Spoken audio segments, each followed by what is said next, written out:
Hello friends, ఈరోజు ఈ వీడియోలో ఇప్పుడే వచ్చిన బ్రేకింగ్ అప్డేట్ గురించి అయితే తెలుసుకుందాం. ఆ అప్డేట్ ఏంటంటే పాత రేషన్ కార్డ్స్ అన్ని కూడా రద్దు చేస్తూ కొత్త రేషన్ కార్డ్స్ని పంపిణీ చేయబోతుంది మన కొత్త ప్రభుత్వం. అలానే పాత రేషన్ కార్డ్స్ని ఎప్పుడు తొలగిస్తారు, కొత్త రేషన్ కార్డ్స్ అనేది ఎప్పుడు పంపిణీ చేస్తారు, కొత్త రేషన్ కార్డ్స్ వచ్చే వరకు పాత రేషన్ కార్డ్స్ పైన రేషన్ ఇస్తారా ఇవ్వరా అనే వాటి గురించి పూర్తి సమాచారం తప్పకుండా ఈ వీడియోలో తెలుసుకుందాం.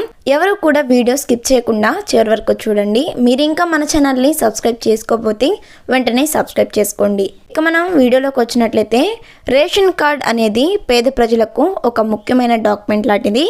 రేషన్ కార్డ్ లేకపోతే పేద ప్రజలకు పప్పు ధాన్యాలు వంటివి, అలానే ప్రభుత్వానికి సంబంధించిన ఎటువంటి పథకాలు కూడా పొందలేరు. ప్రస్తుతం ఉన్నటువంటి వైఎస్ఆర్సీపీ వారు ఇచ్చినటువంటి రేషన్ కార్డులను తొలగిస్తూ కొత్త రేషన్ కార్డులు ఇచ్చేందుకు టీడీపీ ప్రభుత్వం ప్రణాళికలు సిద్ధం చేస్తుంది. కొత్తగా రేషన్ కార్డ్ అప్లై చేసుకునే వారికి, ఇంతకుముందే రేషన్ కార్డ్ ఉన్నవారికి అందరికీ కూడా ఈ యొక్క రేషన్ కార్డ్స్ అనేది పంపిణీ చేస్తారు.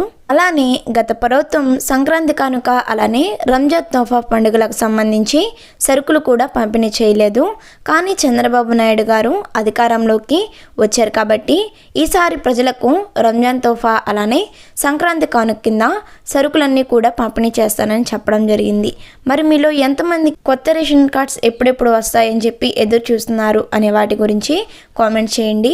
ఈ వీడియో నచ్చితే తప్పకుండా లైక్ చేయండి. ఇలాంటి ప్రభుత్వానికి సంబంధించిన ప్రతి ఒక్క అప్డేట్ కోసం వెంటనే మన ఛానల్ని సబ్స్క్రైబ్ చేసుకోండి. Thanks for watching.